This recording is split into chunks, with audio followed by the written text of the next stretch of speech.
Hello, everyone. Welcome back to another episode of the CleoCast. My name is Matt, And I am RC. and we don't really have anything planned other than ranting. But first up, We like to call it musing here. musing not here. ranting. Yeah, We're just musing about a topic. we are named after one of the Greek muses. Yeah, so Yeah. We're just involving you in a discussion that we would have off the air anyways. Yes, which was the original idea of like the Clio Talks, which eventually got branded the CleoCast because this is all we make at this point. Because every time we record an episode, we spend about an hour to 2 hours just talking. And most of the time, that seems to be more interesting than what we actually put out. Yeah. But someone won't actually start the mic. I just enjoy talking to my buddy. Yeah. But anyway, how are you? What's going on? I'm good. How are you? I'm doing fine. It was above negative 7 billion. So Yeah, things are actually thawing out, which Yeah. is nice. My office wasn't completely freezing cold today, which was also nice. yeah. I sit by a large like glass like window thing with a bunch of like doors to exit to the side of the building, and it's been freezing. Yeah, it seems to be a trend all Yeah. around the entire area. Yeah. But I mean, it was weird. People didn't know how to drive their cars, even though you have a big SUV or a truck. I thought that's the reason you buy it, is safety and ruggedness. I think there was something like 27 car crashes all along the highways the other day, and it's just like it happens every year, guys. Like weather, like you can just learn how to drive in it. Or I don't know. I mean, I can't really talk because there was one day I couldn't get out with my car, but I drive a very small compact vehicle when I need to go places with the vehicle. And I think it's safe to say the name of the car. oh yeah, okay. I own a Honda Fit. Yeah. So you can like And I if drive a Hyundai Tucson. yeah.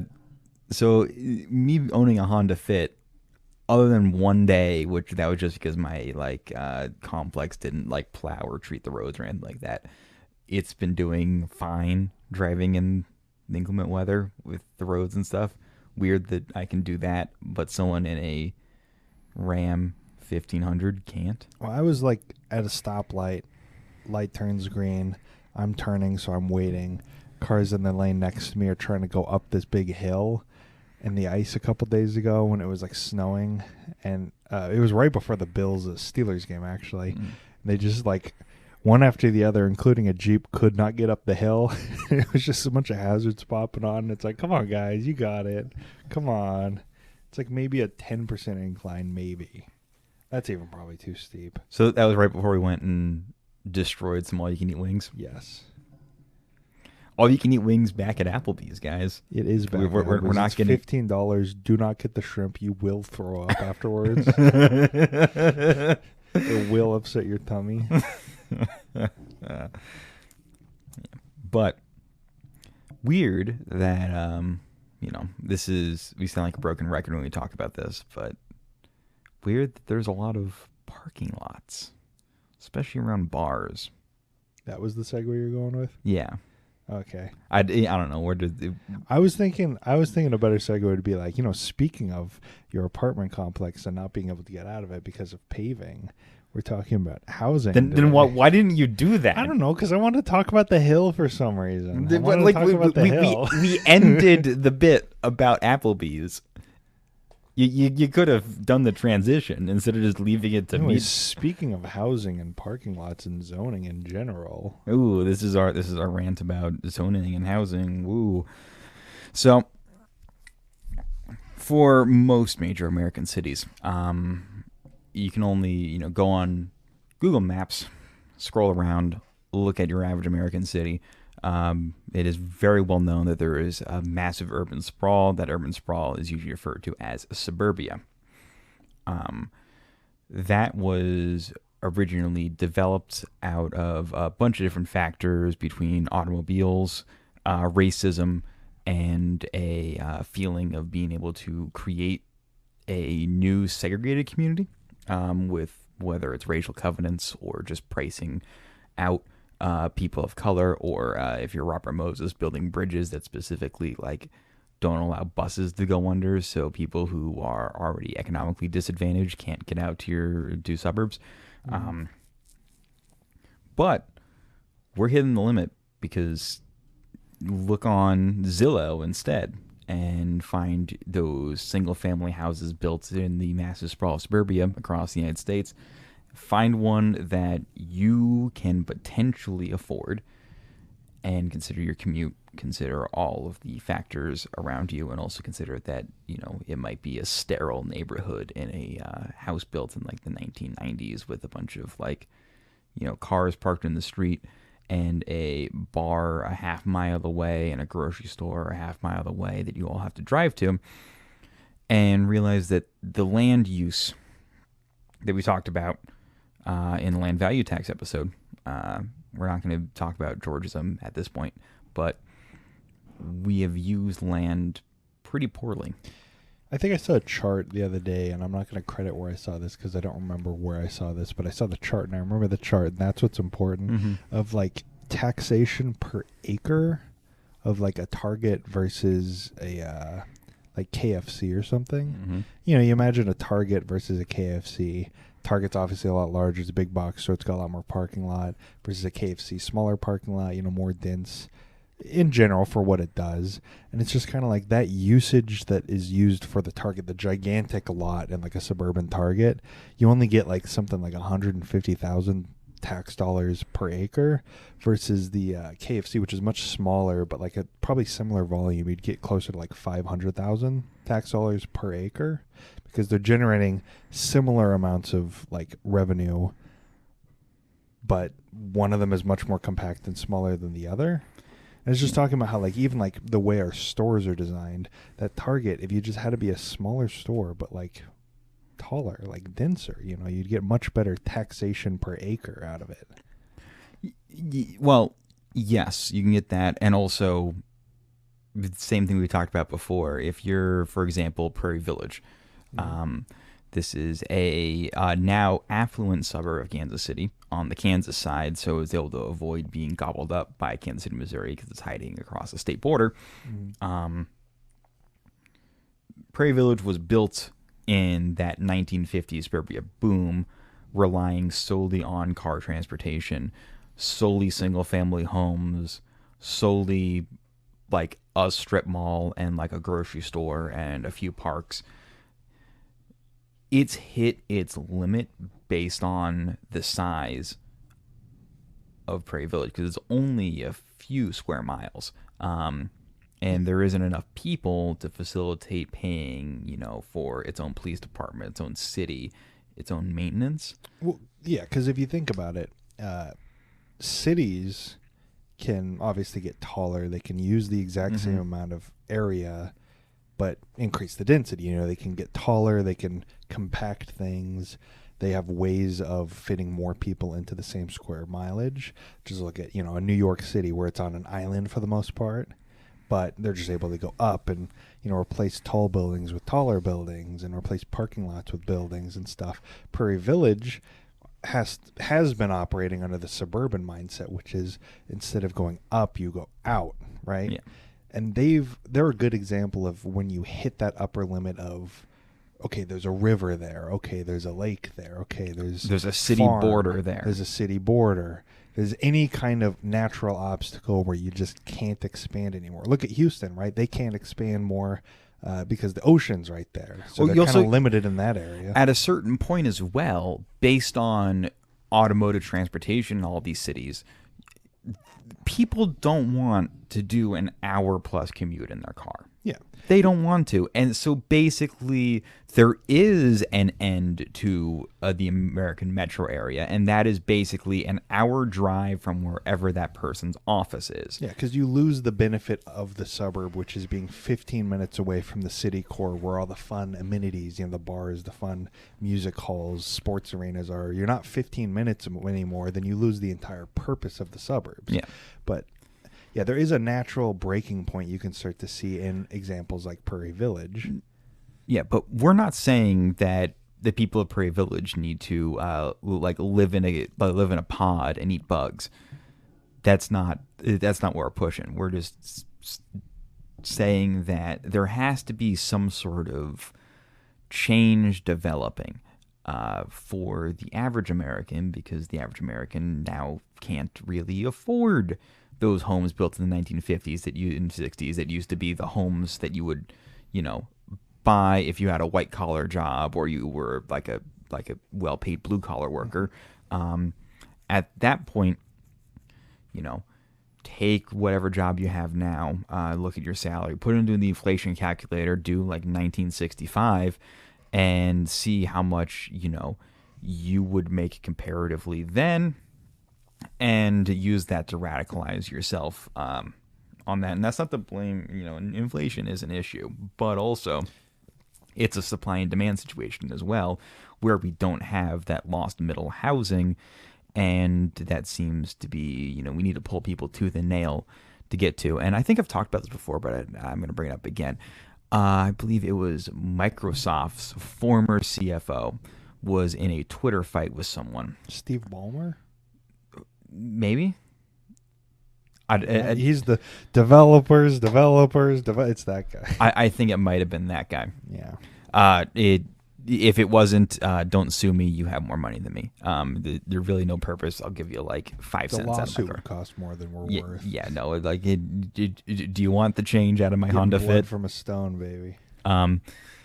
So I'm guessing he is now a fan of living in Jackson, Wyoming, and Jackson, Wyoming. Which we've talked about in the national parks episode, because we're just reaching out to a lot of episodes. I think we're doing the natural parks, natural parks. I think we did Middle Class Rebellion was another one kind of on that. We've hinted a little bit at the land value tax episode. Also, some of our OG reachbacks to transportation and in Kansas City having a bunch of highways. But he was arguing that, people don't deserve the right to live in Jackson. And if you really can't afford to live in Jackson, go live in Driggs over across the border in Idaho. Mm-hmm. And there was people replying being like, how about you do the 45-minute drive up a mountain pass every single day to go work at the coffee shop? And at a certain point, you need people to be able to live happy, productive lives, and you also need people to work at your coffee shop. And we shouldn't decide that the people who work at the coffee shop don't deserve happy, productive lives. Well, it's kind of like you never get to remove humans from the equation, because we're gonna have an automated McDonald's, right? Okay, well, you need humans to fix the machines when they broke. Even the most robust, robot designed, robot run factory line still needs humans to make sure that the robots aren't messing up. Still needs humans to do maintenance. It's like you're never going to get rid of the human element no matter how rich you are. So you still need like people to not be homeless when they're working at the McDonald's, or when they're working at any amenity you might possibly want, like the golf course, or like, unless you want to start working at it as a upper, lower middle class, upper class person. Yeah, I mean, for Jackson, upper class person. Yeah. But like you like the people who repair your roads, do your piping, work at your coffee shop, collect the garbage. They deserve to live within a reasonable commute distance from their employment, which involves servicing your community. I think the broader issue that we're running into in our day and age is that we've set up our housing network like a pyramid scheme, which isn't necessarily like negative, because it did get a lot of people housed in the 50s and 60s and stuff. You basically have cheap developments, cheap suburbs being built up, and money from that gets used to finance more cheap development and stuff. The new sales help fund the new roads for the new developments and stuff. Basically, it's just the people buying in help pay the cost for the people who already live there. But the problem is when you hit either the upper level of there's no more room to expand, so now we just have to rely on the tax base and the housing stock that exists, which is not sufficient because the system is designed for it to not be sufficient. It's designed to be expanding constantly. Yeah. Or when you hit the upper limit of people view it it's kind of like that, how like companies now don't exist to make products anymore. They exist to create value for shareholders.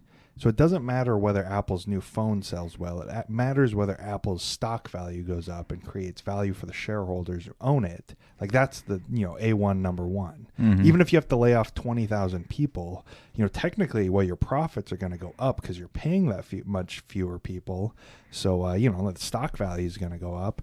It's kind of like that with housing, where it's like, well, it doesn't matter how many people we're actually housing. We've completely separated the purpose of a house from the actual like process here. It only matters what the value of the house is because it's a retirement asset, Mm-hmm. So we're no longer able to use the house as a vessel to create new housing, use sales of the house, cheap houses, to pay for new development, pay for the new water systems, pay for the new police officers or whatever you need for a community. Mm-hmm. Instead, it's like, well, no, we need these houses to become scarce so that they raise in value, but also we don't want to pay the new taxes on that new value. I think California has like a Proposition 14 or something where the housing property taxes get locked in so that you're both not paying for the actual cost of the services provided to you by the municipal water supply, by all this stuff, by people not being able to live in the area and provide those services for cheap. So they need to get paid more to actually drive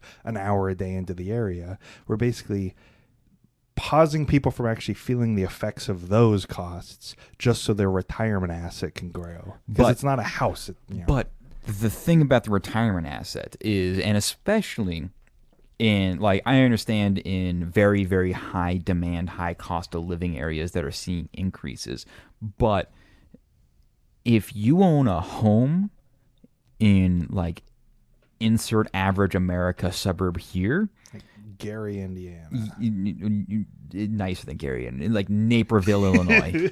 Because we're doing expensive retirement asset, and your house, it's valuated at $1 million. Mm-hmm.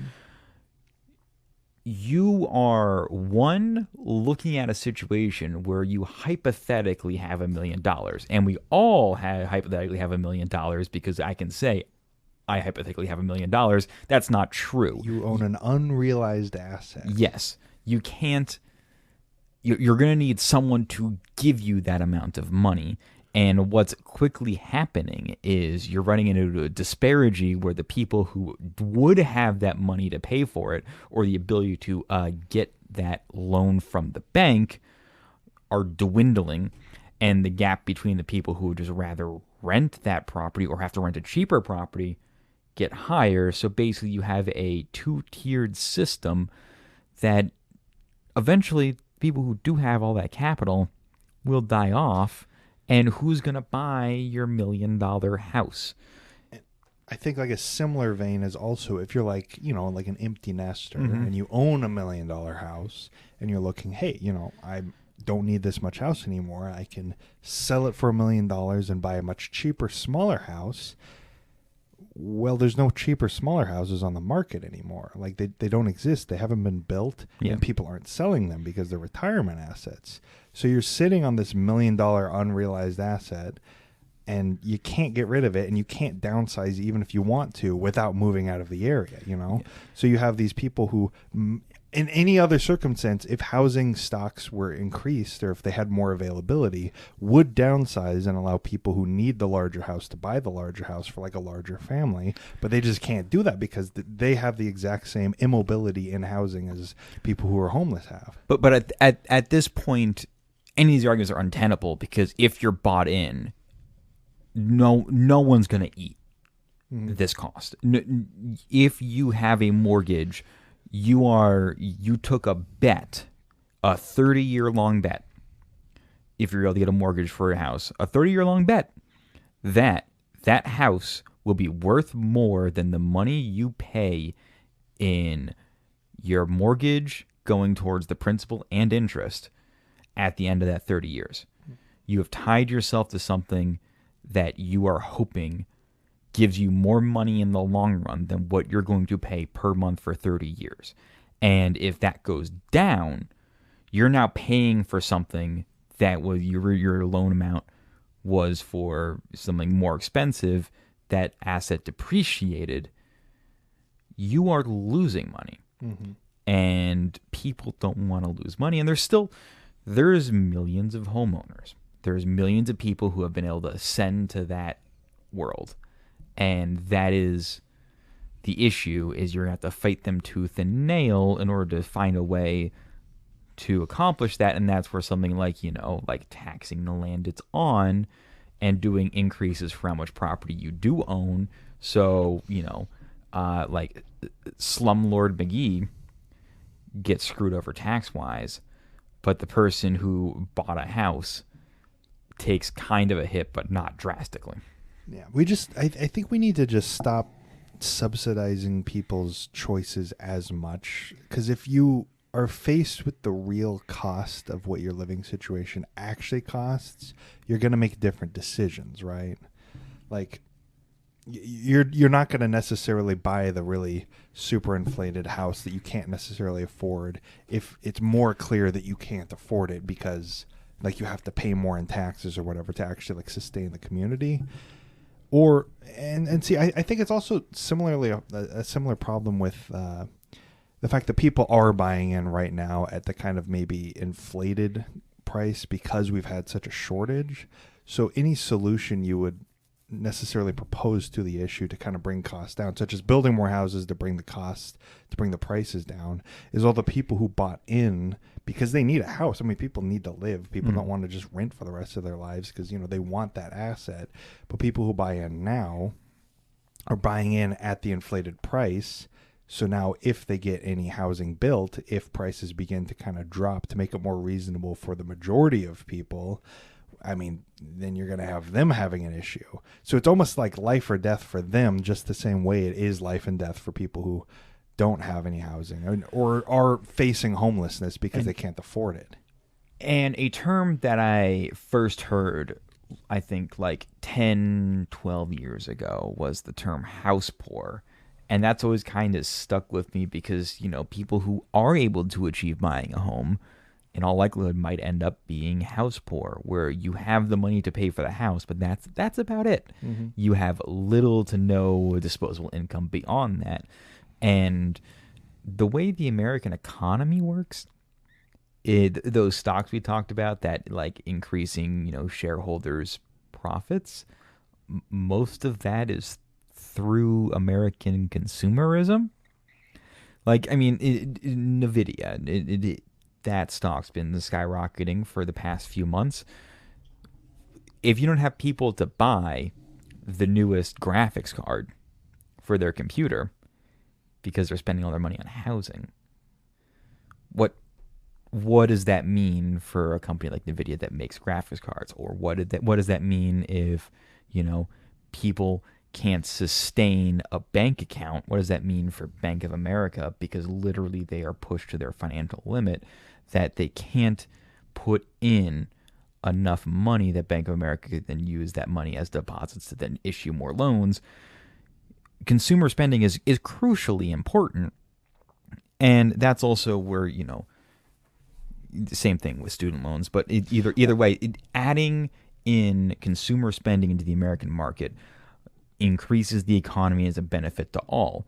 If you make it so all of someone's wealth is an average person's income is either slopped up by someone who is more wealthy than them, who is able to achieve becoming a landlord, and you're hoping that they spend their money. Well, I mean, the thing is more people spending a little bit amount of money is more efficient and spreads more dollars than one person spending a lot of money, because there's more people.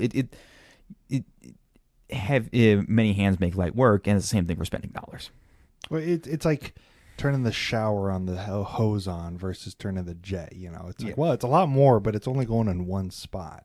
Yeah, it's not getting a wider thresh. And I think what you were saying with student loans is kind of, I mean, what, like housing, food, and like utilities or something are like the major costs everyone has every month. But yes, it's a growing issue that it's housing, student loans, and like vehicles, like your car payments, your gas, all that stuff. And car payments are hitting all-time highs where like Yeah. having $1,000 car payment's not unheard of. And that's just the issue is it's like it's eating up more of your income than it ever has before. Mm-hmm. Like when your parents tell you about like, oh, you know, I paid off my student loans, I paid off college with one job. It's like, yeah, because it didn't eat up as much of your discretionary income, right? Because the costs right now, you get paid more than your parents did because of inflation. The costs are more than it was back in the past because of inflation, but also they've exceeded the rate of inflation since back then.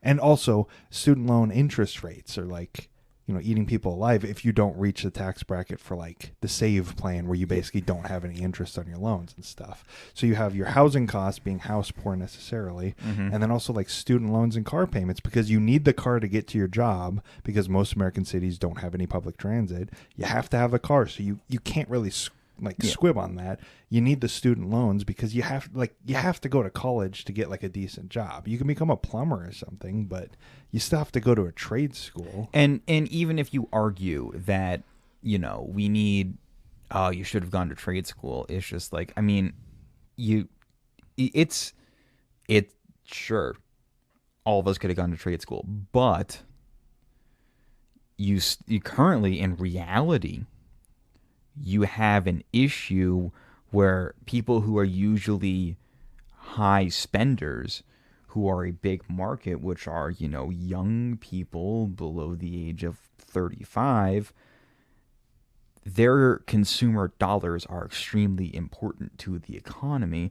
And you can't say like, oh, buy less avocado toast and you can get out of debt, because the entire system is a revolving debt circle between credit card usage, which is the credit card defaults are hitting an all-time high, massive car loans, paying off your landlord's mortgage, student loans. All of this is a revolving circle of debt. But the issue is, and you can't be like, well, you can pay off your debt if you don't eat avocado toast or one of those things. It's just like, no, people need to eat avocado toast because someone owns a restaurant, and that person's livelihood and their tax revenue going to the city, the county, the state, and the federal government, and also like them being able to buy something for buy their kids uniforms for soccer or whatever. That is tied directly to consumer dollar spending. And if people stop buying avocado toast to pay off their debt, the economy is going to take a bigger hit than you even expect. Because we need people spending money. Because just think upstream of the avocado toast, right? You got the guys who move the avocados from the... Well, first off, you have the avocado farmers, right? Yeah. And there's a certain number of them employed. They have to grow a certain amount of avocados because of demand, right? So we got to supply that.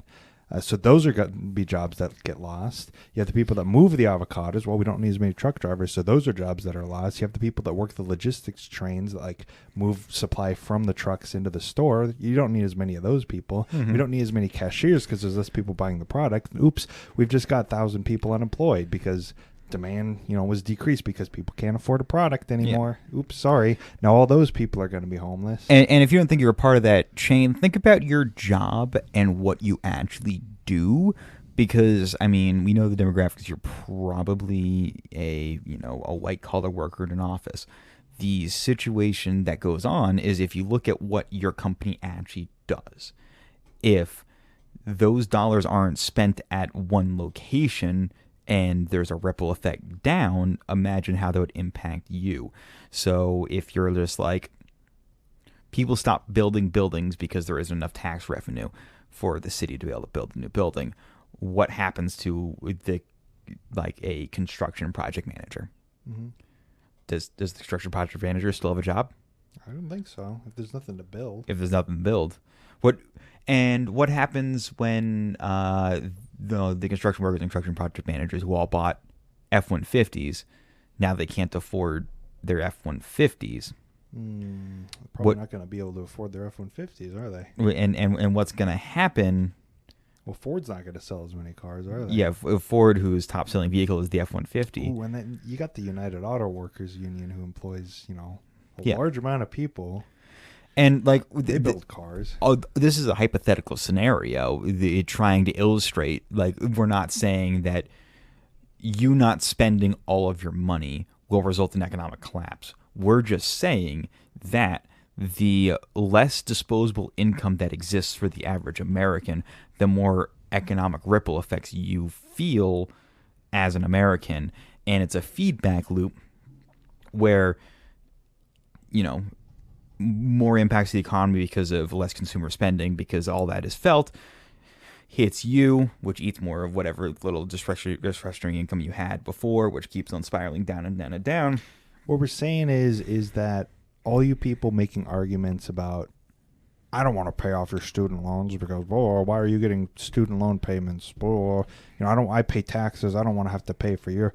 It's like you already are paying for their student loans. Yeah. Because the people with the gigantic ballooning student loans, who are lawyers, doctors, teachers, any profession you want to name that's like a more blue collar, white collar, but with a college degree, they're able to spend less on property taxes because they're not necessarily able to afford a house. So, okay, you're now making up for their difference because they're not spending as much to buy a house because they can't afford it. They can't necessarily buy as much at the grocery store, so they're losing out on all that sales tax. I think income taxes, your student loan payments, I think you can deduct those on your taxes. So that's less tax money that's going to the federal government because they're having to pay it on student loans. Maybe you drive less because you can't afford as much gas. That's less going into the federal highway tax fund and your local highway tax fund. I mean, you're going to maybe go out to the movies less. You can't afford to take a vacation to the Grand Canyon, which, I mean, once again, you're going to argue cut back in your luxuries. I don't want to pay for your student loans via my taxes. Also, by the way, most of your taxes goes to the defense budget. So, like, it's the same of going to a national park, like Lainey said in that one episode, back to the national parks episode, where you say my tax dollars pay your salary. That's pennies. Because once again, back to what I said about the a lot of people spending a little. There's 330 odd million Americans all spending a little bit. It varies on what region you're in, but less than half of your income on taxes. That is able to give the United States a multi-trillion-dollar revenue stream, which most of that is used for defense. Yeah. So you're basically saying that to people who want student loan debt relief, or a national parks worker or a cop or anything like that. Those other things are pennies on the dollars when it comes down to it. So also you would benefit anyway in the grand scheme of things, because if you use the money up front to wipe out all of that, that relieves a bunch of young people to spend a lot of money. No, not even young people anymore, because there's people who are hitting middle age with massive amounts of student loan debt. That would free them up to be able to spend more in the economy. So if you're saying that, and you are insert your job here that somehow relates on making money, I mean, there's more of an opportunity. Like, if you're selling countertops, someone has a better opportunity to be able to buy a new countertop for their kitchen because they aren't spending X amount of dollars on something that was stupid, that was required to be able to get into a specialized or non-specialized job, which almost always is needed in the economic structure, because we need people to do things. You can't have robots doing it. You need someone to work in your coffee shop. You need someone to work at the McDonald's to fix the machine at the McDonald's. You also need someone to do accounting at insert corporation here. These are all things that need to be done. And if you're a big Reagan fan, this is effectively supply side economics, but instead of like cutting taxes, you're freeing up probably close to $500 or more a month in discretionary funds that people will actually be able to, middle class, lower class people will actually be able to use to do that. So if you already believe in supply side, Reaganomics, this is effectively that, but it would actually free up money for the middle class and not money just for rich people, which, as we talked, is like the shower setting on the hose versus the jet. Also, in all likelihood, the rich person could spend more money, but also, like, that's an exponential increase. So, like, a billionaire, like, if you had $5 billion in cash and you spent $66,000, that's a lot of money. But that's the equivalent of someone making $100,000 spending $1.32. Plus, if we wipe the debt away for students, then you allow if you just allow the Department of Education, who is writing these checks, it's federally backed student loans, right?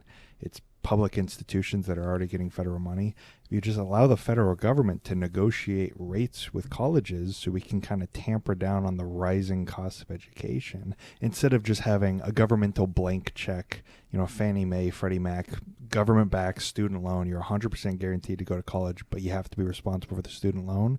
And then you end up paying $200,000 to go to law school. Instead of doing that, if we just allowed the federal government to negotiate those rates down, in general, people wouldn't need to take on that much debt if they didn't want to have it free. I like how we drifted heavily from housing, because housing also factors. Because the thing is, though, back to the housing situation. This all gets back to housing. It's an interlinked economy. You aren't an isolated person. You live in a society. Yes. You can go live in the woods. That is an option. You don't live in the woods. You live in... You may fantasize about living in the woods, but you don't want to live in the woods. Nobody does. Well, there's a few people who are crazy enough to do that. You insert average American who lives in insert average American metro area, like Kansas City or Cincinnati or Minneapolis or even, New York or California, whatever works. You live in a society. You have roads. You have houses around you. You live in an apartment complex. You go to your job. There's people at your job. You work from home. There's people on your Zoom or Teams call. All of these people all integrated into an economy, which we need as Americans to grow for our prosperity, because we basically have hitched ourselves to infinite growth, and you can't do that if there is someone or things gobbling up discretionary income, which allows you to buy a new countertop or subscribe to that new app that you got a YouTube ad for, or, go out to eat at your local Mexican restaurant, because, all of those people are integrated into the economy, who are integrated into your society, and they live around you as well. And even if you are a rich person who hides in Jackson, those people still live around you. They live at least close enough to be able to get to work every day. Mm-hmm. And that means if they're there, they're in that society and organization and economic structure with you.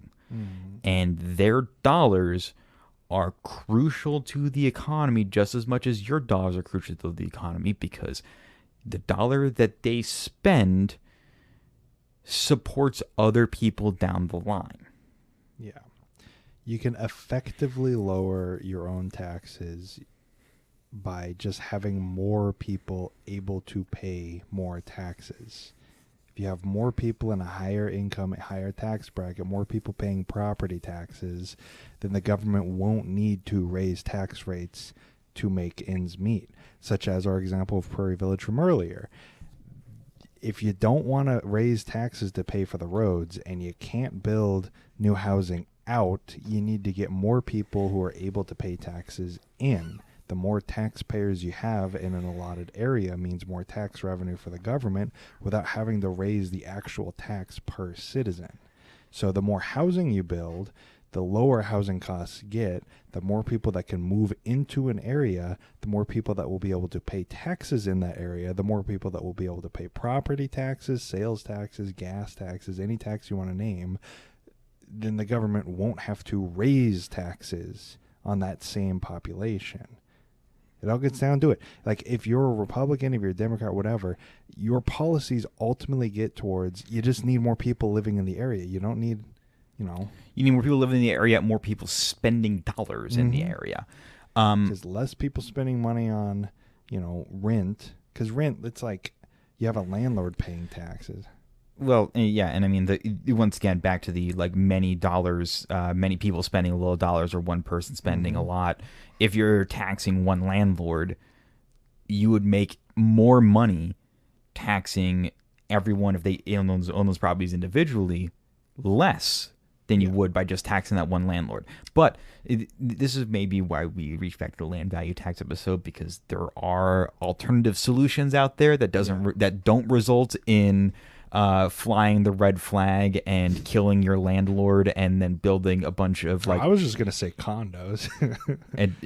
The condos are a good solution as well. I was but just gonna say let people own their own apartment. Yeah, and you know, kill the landlord. I'm just saying that there's other solutions that won't result in egregious violence against the top, higher ups in a society, but you need to control that powder keg, because if people feel more and more disenfranchised from their society, you'll have more and more radical issues either to the right or to the left. Well, you see more like people on the right or whatever like to complain about like antisocial behavior, like people robbing stores or whatever. And it's just like because people largely don't have any connection to their community because they're not allowed to own houses. They're not allowed to feel like they are participating in their community because they're being priced out, right?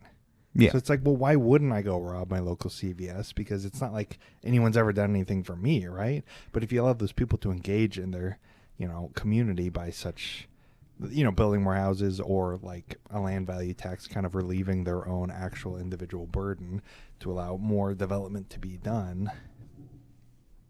Anyway, I'd like to preface this we're not economists or political scientists.